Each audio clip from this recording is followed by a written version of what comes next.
Bernard Parish is a great place to live. There's so many good things and qualities that are being enhanced here in the community. Everybody knows everybody, you know, it's a good environment. I love living in St. Bernard Parish because it's a family-oriented community. I feel safe here with my kids, and it's growing, so I want to be a part of the growth. We have great shops, we have great restaurants, we got a great hospital, we got great schools, you have everything you need. This is the most exciting time in St. Bernard Parish that I have ever been around. There is a real renaissance here happening in the parish. St. Bernard takes care of St. Bernard. There's not any place else I'd rather live. That's Parish Pride! That's Parish Pride! This is Parish Pride! St. Bernard's family! St. Bernard is safe. St. Bernard is community. St. Bernard is awesome!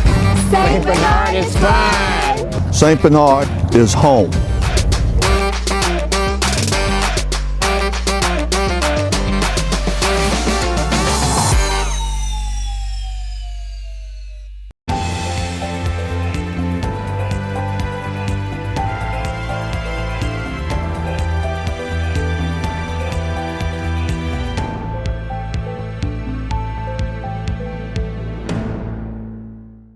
Hello everyone, and welcome to another edition of Shaping St. Bernard. I'm your host, Karen Boudry. You know, each month on this show, we take a look at the issues, events, and happenings that affect all of us from Araby to the end of the world. And today we're going to talk about quality of life, everything from affordable housing and recreation and parks to business development and tourism. And joining us to discuss this is Chief Administrative Officer Ronnie Alonzo. Thank you so much for being with us. Appreciate it.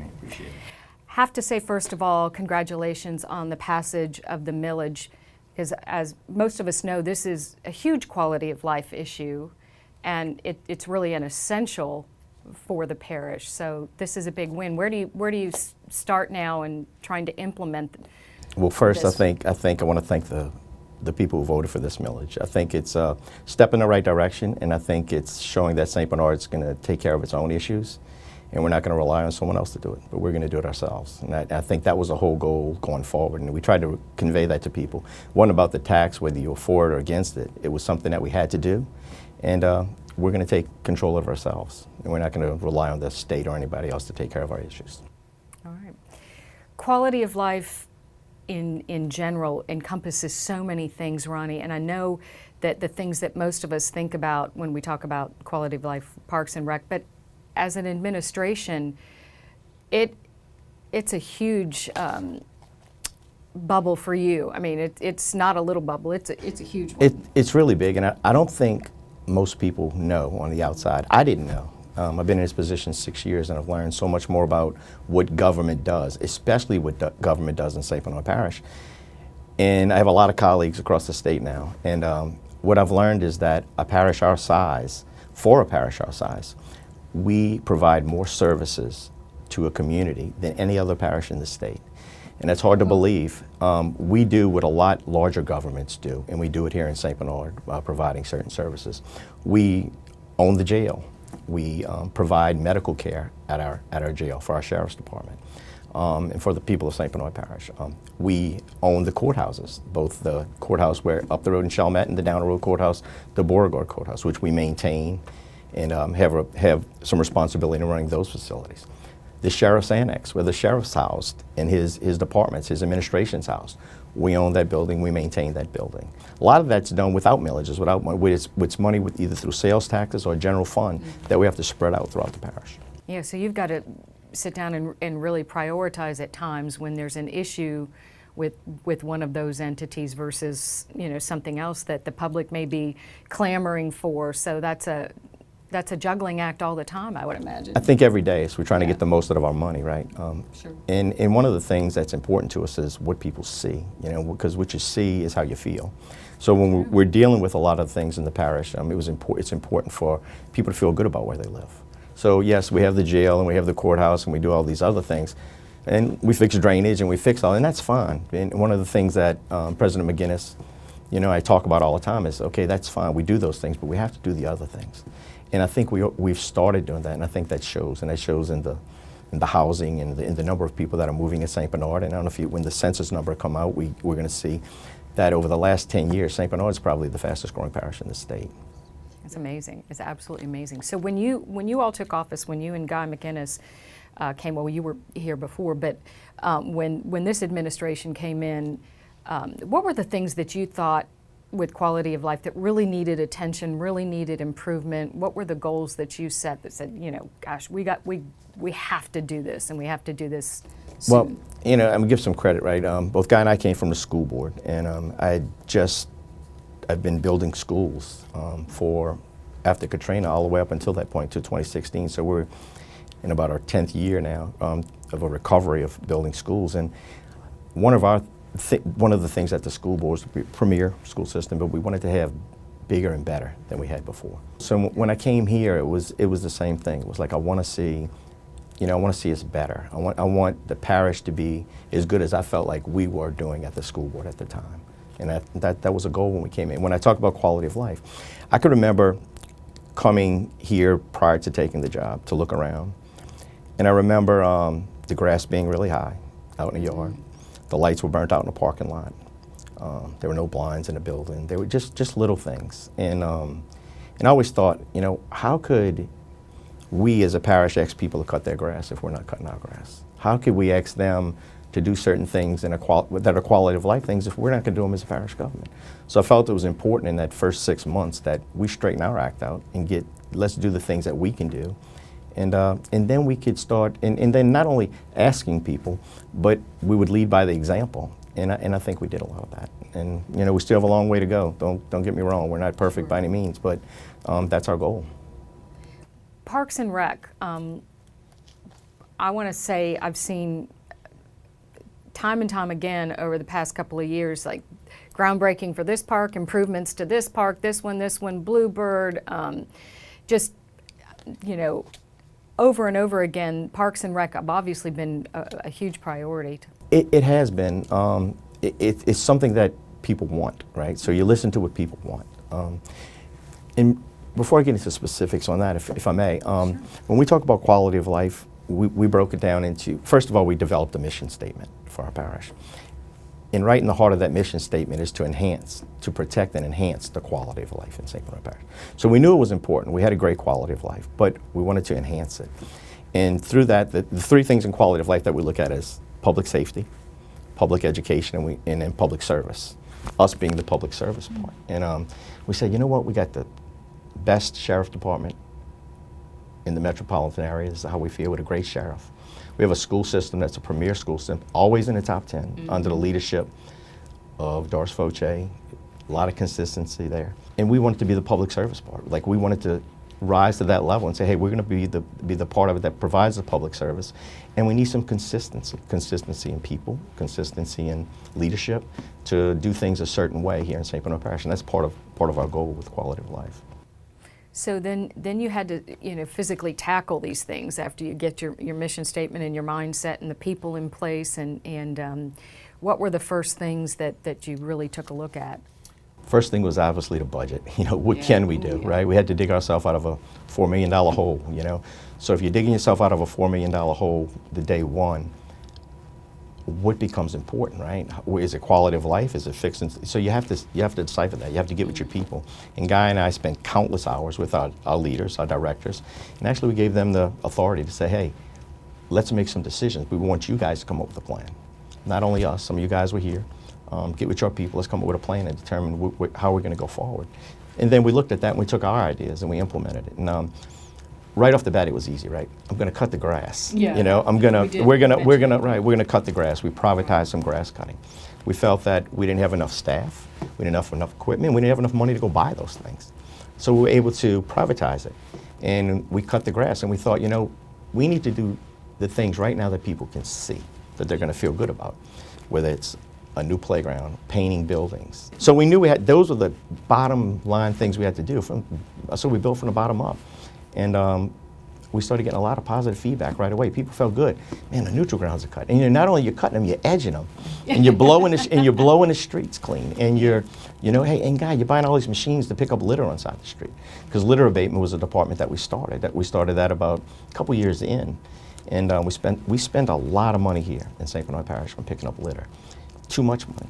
So it's partly. Yeah, unfortunately, it's unfortunate that you actually have to do that. It is, but it's a reality. people would tell us, why are we going to pick it up? They throw it on the ground, let them pick it up. It's not our responsibility. But if there's 5 pieces of litter, what's the difference if there's 6? But you also have to lead by example. Right. as So well. and that was people's attitude. I said no. If they throw, if somebody looks out there and there's no litter, then you know what? I might not throw this bottle out there because I don't see anything. But if I see 6 pieces, well, I'll throw 7 out there. What's the difference? So that was our philosophy coming in when we're dealing with those things. It still is. Right. So litter abatement, something you accomplished. You got that department going. What are some other things that you were able to accomplish in these first few years, whether it's brick and mortar, new parks? What are some of the quality of life things that have actually been accomplished? Well, I think there's some projects that we're really proud of that happened. I think on Eastern St. Bernard Parish, we were able to put a shipyard for our fishermen and for our boating community down there. This is a parish-owned shipyard. There's never been a parish-owned shipyard down there, so we're able to provide that for our fishermen. We were also able to do a public pier. So in that same location, we have a public pier down at Delacroix. I think in the future we'd like to get one on the other side over in Wyclosky, but that's 2 of the things that we were able to do. There were some little projects that were really small, but they were important to that end of the parish, like putting lights in Shell Beach Bayou, going out into Lake Bourne for the fishermen to be able to see coming in, and boaters, all boaters to see. Right. We're able to do that on the other side in Hopedale as well. So that's just a few, but one of the big projects we did as well in this working with the council was the playground projects across St. Bernard Parish. We were able to put playgrounds just about in every district, starting on the western end of St. Bernard Parish, moving to the eastern end. And that program is still going. We're still looking at additional playgrounds to be put in. And we were able to do that with not general fund dollars, but grant dollars, and money that's out there that we're able to get our hands on to build those playgrounds. Here at Torres Park, we have a skate park. How many communities have a skate park, right? And the outdoor exercise outside area, fitness area, right? That's on the western side, but we're also looking for a location on the eastern side to maybe place an outdoor fitness center. You could come any day of the week, and there's people skating. And we've done bike trails. We have the Mississippi Bike Trail. We have the 40-Yarpent Bike Trail. We have a bridge that's going to go over Parish Road, a pedestrian bridge that's in the plans near future to go over Parish Road, which is going to be our entrance from New Orleans East, from coming down Parish Road. Those are some of the projects that people can feel good about. When you're moving into a community, you want to know what type of things they are. Right. First and foremost, I want to feel safe when I walk out my door, and we spoke about that earlier. Right. And we have that community here. So as we wrap up, what are some of the things that you want to see still, that you want to accomplish before the end of this administration's term? Well, before the end of this administration, it's 2 years, right? A little over. A little over 2.5 years, right? Going back to the tax, quality of life is people feeling safe, right? We talked about that earlier. And part of safety is knowing that I'm not going to flood, that I could live in a community that's clean, and part of that is having a plan in place for the next administration. So we want to have this laid out to use these dollars wisely, and they have a plan. We have a plan in place. We had a plan in place a year and a half ago when we thought we were going to get it originally. But they have a plan in place for this drainage, and to let people know that they're going to be safe and they're not going to flood in St. Bernard Parish from the inside. We know we're protected from the outside. We don't want to flood from the inside. Good point. So a final thought about the 3 Ps. I know we want to elaborate just a little bit. Right, and wrapping it up, right, those things are important to us, right? Public safety being one. Sheriff's Department, like to let everybody out there, and they know it. We have a great Sheriff's Department. We have a great Fire Department, right? They're going to keep people safe. They're going to respond quickly. Public education, right? Premier K-12 system. And failed to mention earlier, we have Nunez Community College, one of only 12 community colleges in the state. They're driving force when it comes to workforce in our parish, which obviously brings dollars, and it keeps people here. They're trained here, and they stay here in St. Bernard. That means they build here and live here, and they pay taxes, which help us. And then there's public service, right? It's all the things we do, all the things we talked about to try to make people feel good about living in St. Bernard Parish. We have great people, right? We always say our most important capital in St. Bernard Parish is our human capital. It's the investment we make in people. Our employees are great. We have a great council to work with, and we're all working in the same direction. And that's our goal. And you say what my goal is in the next few years is to keep that up. Keep that direction going. All right. Thank you so much for being here and shedding light on so much that many of us probably just weren't even aware of. Thank you for having me. I'm sorry for rambling, but No, I could go on and on and on. I can go on and on and on about the things we're doing and what we've done. You're passionate about it, and that's good. I am. Yeah, I love this appreciate place. it. All right, there is another guy that's very, very passionate about quality of life in St. Bernard Parish, and in particular, the bike trails and basically anything outdoors, and that's District C Councilman Howard Luna. I had a chance to take a ride with him recently.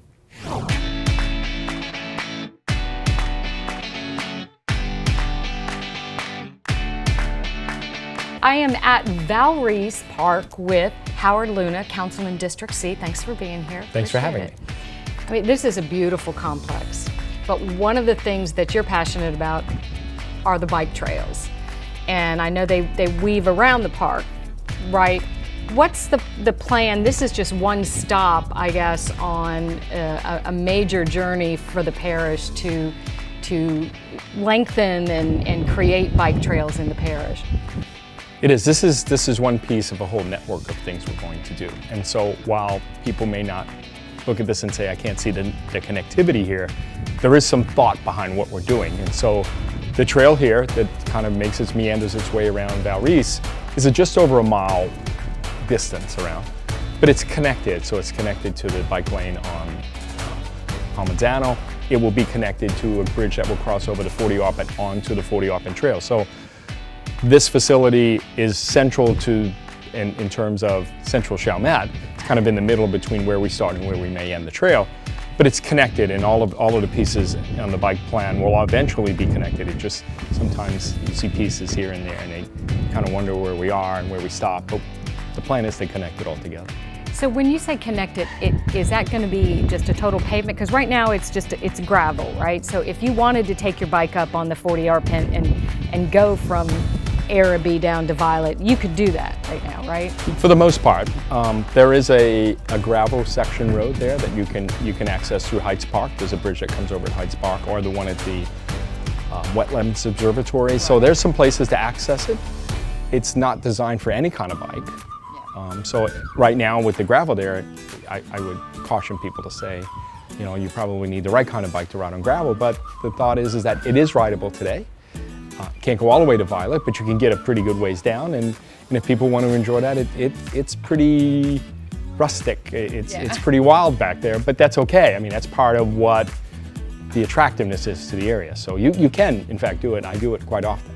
So what is going to happen? What are the enhancements? Is it just going to be, you know, just totally cemented all the way down to it, you know, a certain width? And what are you physically going to do to make this, you know, accessible essentially for all types of bikes, not just the, you know, off-road terrain kind of? Sure, and in fact, it's a multi-use trail, so it's not just bicycles. That's right. You can joggers. skate yeah, absolutely. Anything non-motorized you can actually utilize. Okay. So the plan is to asphalt the trail or a path, and not only on the 40 Arpent portion, but also on the Mississippi River Trail. We're going to start it at the downriver side of Valero and then run it to the Violet Canal. We'll have a trailhead at the Violet Canal where people can drive their cars and park and hop back on. So there's going to be an 8-foot wide roadway along that levee, along the top of the levee, that bikers, runners, joggers, skaters, anything non-mechanized can do. And then we're going to have a similar path, maybe a little bit wider here, 10-foot wide. That's going to run from Heights Park, where it could begin, to somewhere down towards Violet, where the path will, at that point, end.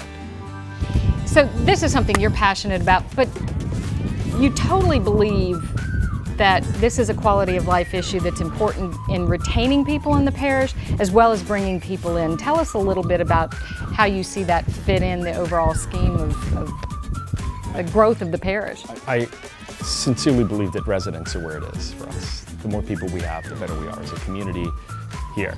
And so what we try to do is we look for things like amenities, like bike paths, or whatever we try to do. Anything that would improve the quality of life down here sometimes becomes the difference between winning a resident, right, who's looking to move somewhere else, and retaining one. And again, we got to retain what we have, because we're not going anywhere if all we gain is what we lose. So these kinds of things, I think, for younger families and people who have younger children who want to get outside to do the kinds of things that they did when their parents were young, I think is something that makes us attractive to people. Just to quickly wrap up, what do you see as the future for these kind of, we have these things in the works now, but what is your dream for the future? Yeah, I don't know what the next step is, but I'm sure there is one out there for us. And we'll continue to look for things. It's going to take us a number of years to kind of put all the pieces to the bike plan together. We've got a lot of other things going on. There is another step out there. I'm not quite sure what it is. And that's the great thing about when you travel around the country, you have to look at what the next step is. Because there are some communities that have already been through where we are and have moved on. So those kinds of things is understanding and learning and bringing that back. So that when people say why, then maybe you can just say why not, and we can make it all work. Absolutely. Yep. All right, so travel, but come back. Come back. Bring those ideas back. Absolutely. All right, thanks so much for your time, appreciate it. Let's go take a ride. Let's go.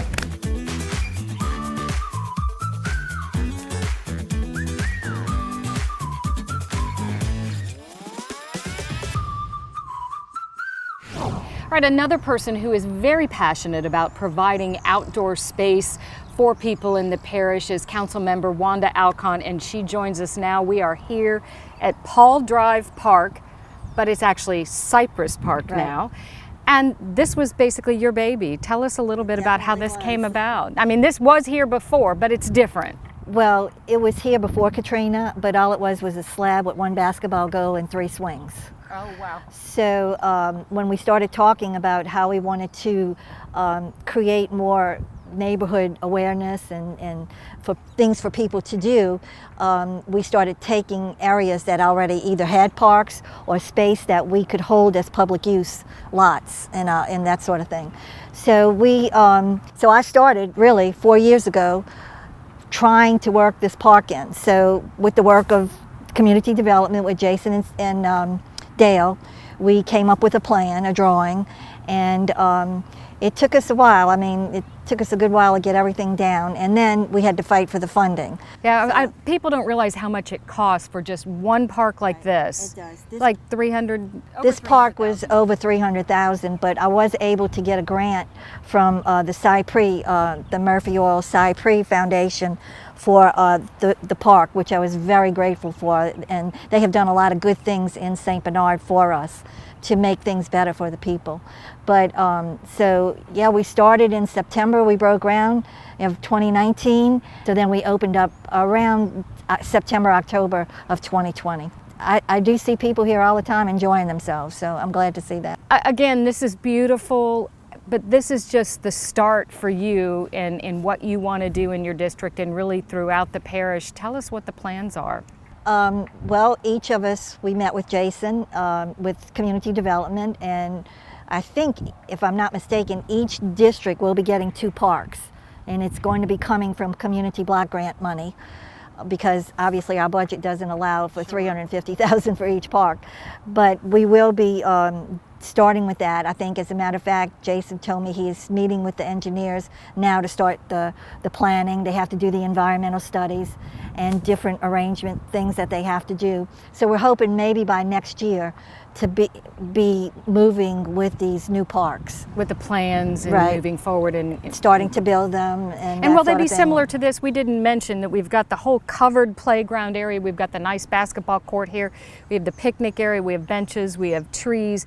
So they will be similar to this. The parks in my district are going to strictly be playground areas. Playgrounds, okay. Yeah, I don't think there are any plans for another basketball court. And a space issue. Right, definitely, because we're working with lots. Here I had 5 lots to deal with, and we're working with maybe 1 lot or 2 lots in each subdivision. We'd love to put them throughout every subdivision, but that's not possible. So we're trying to space them. We're trying to space them so that it gives the subdivisions, like this little park covers maybe 2 or 3 of the subdivisions, that they have access to it close to them, that they can get to and enjoy the park. We put the walkway here all around the park, as you'll see. Yeah. We figured that maybe kids would be playing, moms want to walk. you know, different bike riders, whatever. But also because we're here next door to St. Bernard Manor, and there will be a gate here, and we wanted them to have access that they can come here with their grandchildren or their children. They can just come here and sit out here and watch the basketball games or do whatever to give them a little more activity as well. So why do you think that this is so important for these neighborhoods in the parish to have parks like this? Well, it's another amenity that we can offer to our families that live in the parish. It gives the children a place to go. It gives them something to do. They're not stuck inside with the TV all the time. They can come out and get some fresh air. It helps the parents get out. It draws them together where families meet families, and people get to commingle, and like here playing basketball, we have kids from all over the entire parish that show up here. Everybody gets along, you know, and they play. Sometimes I've seen them here 3, 4, 5 hours a day playing basketball. So it is, I think it is popular. It's community building. It is, yeah, it is. It's awesome. And it helps retain the homeowners that we have and attract new ones, which we're trying to do every day here, right? Exactly, and it seems to be working. So let's hope we can continue that. But in my district, I have 2 more parks planned. One definitely on Judy Drive and one definitely in Angelique Estates. So those will be playground areas like you see here with the covered top and all of that. So I can't wait for those to get done as well. I'm sure the community can't wait as well. Yeah. Right. Thank you so much for all your hard work, and thanks for being with us today. Appreciate it. Thank you so Councilmember much. Wanda Alcon. Thank you. Before we close today, we want to take a look at another quality of life program in the parish, and that is the Animal Control Animal Shelter. Because every aspect of their job focuses on the quality of life between animals and humans, and that bond is so very important. Take a look. We are the only shelter in St. Bernard Parish. We're a municipal shelter run by the government, obviously. So we provide all sorts of services to our community. So if you find a stray animal, you bring it into us. You can't house your animal anymore, you can bring it into us. We offer low-cost spay-neuter programs for individuals of St. Bernard Parish who receive government assistance. We offer a low-cost TNR program so that you can bring in your feral cats, your colony that you're feeding, to get them fixed, and then you take them back, but they're not going to make or have any more babies, so it keeps your populations maintained and healthy, and you know, cats grow exponentially. So if we get them all fixed, you can just keep your same colony. So every day starts with cleaning and feeding the animals in our care. We have anywhere from 20 to 50 depending upon the day, so obviously those are our first priority. Everyone gets fed in the morning, their kennels get cleaned and sanitized, fresh food and water. Then from there, whatever calls come in from the public, whether it be a stray roaming call of a dog or a bite case or a condition check of a dog that doesn't have proper food, water, or shelter. You know, our days vary depending upon the stuff that comes in. So we can get anything. Typically we just get cats and dogs, but we get birds and rabbits and raccoons and squirrels and possums and guinea pigs and regular pigs. We have a little mini potbelly pig in our care right now. So really anything. You know, a few of them become like shelter favorites and they come up in the lobby and hang out with us during the day. You know, the really good ones that we know aren't going to destroy the paper and, you know, run amok in the office. But all of the dogs get at least 10 or 15 minutes out every single day. We rotate them. The ones that we know that get along, we do little play groups so they can get their energy out and run and socialize with each other. So absolutely, we throw balls, we have little obstacle courses, have a little bubble gun that they run and chase and pop the bubbles. So absolutely, we try to make their lives as comfortable here as long as we're here. Every aspect that we do in our job focuses on quality of life for both the pet and the human, because that bond is so important. So if an animal control officer comes out to your house, their first priority isn't necessarily, depending upon the call, to take that animal out of your care. We help pet owners all of the time. We distribute food, we've given out flea meds. Our officers carry hammers and nails and zip ties on their trucks. If you need to secure your fence to keep your dog in, we're gonna help you do that, because ultimately our goal is to keep loved pets into loved homes. So we focus on that. We do adoptions, so the animals that are in our care that go up for adoption, you know, it makes the quality of life better for the person adopting the pet, pets make people happy, and obviously the shelter animal would much prefer to lay on your couch than in our kennels, so it's quality of life for that pet too. All right, that's it for this edition of Shaping St. Bernard. I'm Karen Boudry. Thanks so much for being with us. Again, don't forget to consider adopting an animal from the Parish Animal Shelter. They need good homes. They need you. They're open daily, but it's best to make an appointment, so give them a call. Thanks again for joining us. We'll see you next time on Shaping St. Bernard.